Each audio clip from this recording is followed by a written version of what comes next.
If you go to the forest today, do it smart. Warm clothes, a map and a thermos, because when the ground is frozen and the snow crunches under your boots, even the faintest whisper from the woods may sound like your own voice. This is the story of Wendigo, the spirit of hunger and winter. A myth, a psychosis, a pop culture monster, and the line a human should never cross. Wendigo, that's the Algonquin people called the creature hiding in the woods, waiting for its next victim, a dark spirit that could hunt not only in the forest, but also in your dreams.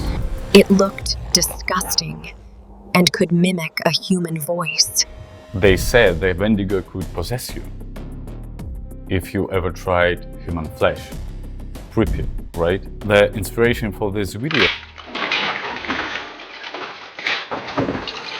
actually came from my fridge breaking down. I sent it to repairs and decided to eat less for a while. It's already getting cold here, but I still haven't turned on the heating, trying to save gas. And after a few cold days with almost no food, I started having strange spooky dreams. It whispered to me, "Don't turn on the heating, just put on more clothes. And about food, you don't really need to eat. It's trendy to skip meals now." I immediately realized it was the Wendigo trying to take over me. To stop it, I decided to learn everything about this monster and how to fight it. So let's go together, cold, hungry, but curious, into this mythological forest. My name is Victor. I have packed everything, so let's move out.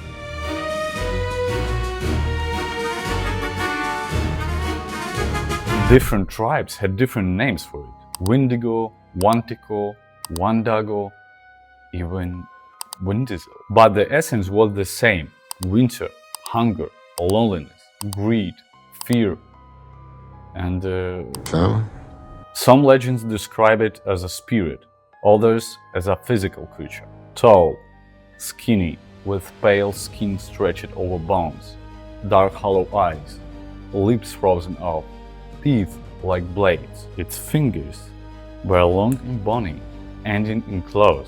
But the worst thing was the voice. It could speak exactly like the person you loved most. You hear, "Son, my boy, I am your father."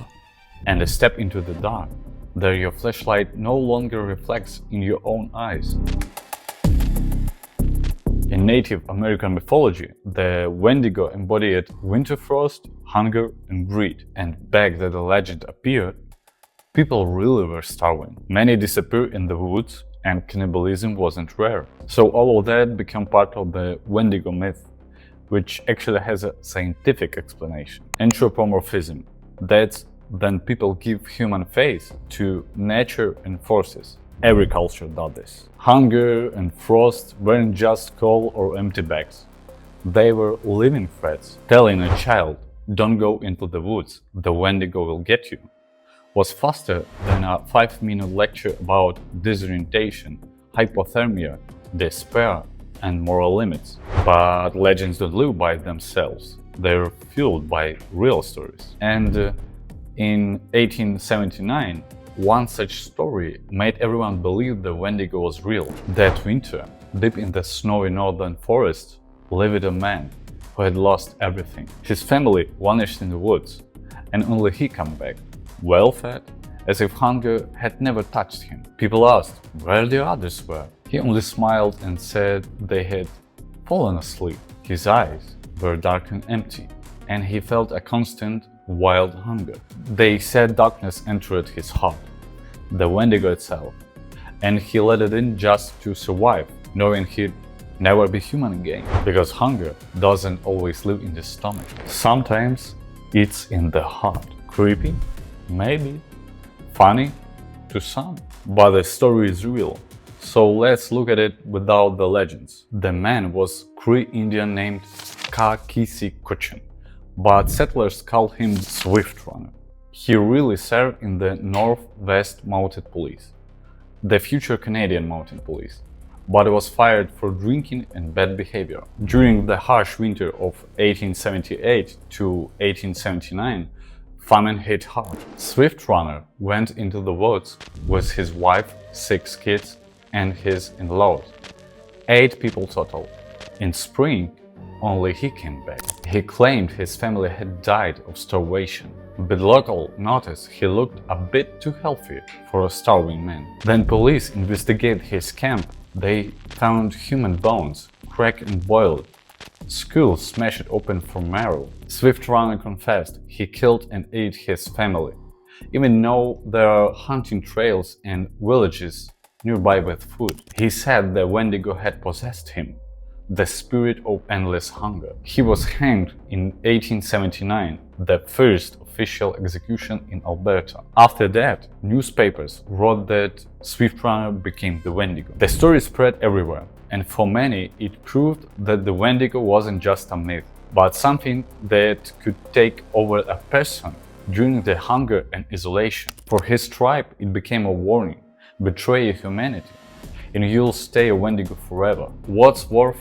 noticing here? Swift Runner, Kaki Sikuchen, was a heavy drunk. He was kicked out of his job for violence and drinking. Most likely, he got so drunk that one day he just killed and ate his whole family. He even visited nearby settlements, not for food, but for more booze, because, well, his snack was already prepared. And funny enough, why do all these possessed people admit they were possessed only after getting caught? That case became the loudest Wendigo story ever, inspiring books, movies, and horror tales. The legend's popularity is often credited to writer Algernon Blackwood and his short story. Guess what it was called? That's right, The Wendigo, published in 1910. A group of hunters lost in the forest. One gets possessed. Classic horror stuff. Blackwood wasn't just a writer. He traveled the world collecting myths and turning them into chilling stories. Ghosts, shapeshifters, unseen forest beings. That was his thing. So does it mean the Wendigo was real? And all those mystical stories from mystery channels are true too? Nope. Blackwood was a mystic, not a monster hunter. He just knew how to take myths and turn them into fears that live in our minds. Even Howard Phillips Lovecraft called him his teacher, and you definitely know that name. For horror game fans, there is a great one called Until Dawn. Its setting? Blackwood Pines. Yep, a little wink to Blackwood himself. The game is all about the Wendigo myth, mixing pieces of folklore into single nightmare. But now, things get even weirder, because online there are still people who claim the Wendigo exists. They say they hear its call, lose their minds, and turn into cannibals. If you think about it, humans have eaten humans forever. Before our era, after it too. In Mesoamerica, it was ritual. In Hawaii, tradition. In the 20th century, Jeffrey Dahmer calmly dined on his victims. So were they all Wendigos? Not really. Because Wendigo isn't just a winter cannibal, it's something deeper. Be honest, do you think there really could some kind of dark force that controls people, or is it just the mind breaking down? Please share your thoughts in the comments. In medicine, there is even a term, cultural syndrome. It's when a specific culture develops a mental disorder that doesn't exist anywhere else. Wendigo Psychosis is exactly that.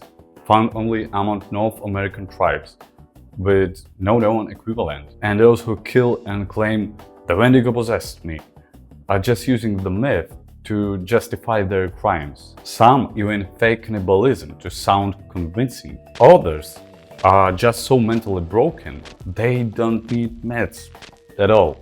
That's the real Wendigo Psychosis. A mental breakdown. No spirits, no magic. Just a brain that cracked and invented a monster inside itself. They say Wendigo Psychosis can appear after long starvation. The mind starts melting and reality becomes a nightmare. Some researchers claim it's all fake, a myth, a legend for the naive. Others insist there are records, testimonies, proof. And then you ask, who confirmed it? They answer, the Native Americans themselves. They saw it. Oh, sure. If they said they saw it, then I totally believe it now. Why not? If looking back at Swift Runner, he doesn't look like a monster at all. More like an ultra-alcoholic psychopath who killed and ate his family, at least physically. He was just an ordinary man of his time. When Native Americans in the 20th century started mixing with Western settlers, building towns and trading, something strange happened. The Wendigo Psychosis just vanished. Once food, warmth, and civilization appeared, nobody heard the voice from the forest again. And luckily, nobody was eating anyone anymore. So, in short, everything once blamed on the Wendigo was later explained as a cultural mental disorder. When hunger disappeared, the spirit disappeared too. No real proof, no shapeshifters, just human minds broken by cold and fear. In wider culture, the Wendigo also became a symbol of greed. In harsh winters, survival depended on sharing. The legend warns those who hoard while others suffer turn into monsters with endless appetites. And that message still fits today. In cities, in businesses, in politics, hunger isn't just about food. Could people sometimes see something else and call it the Wendigo?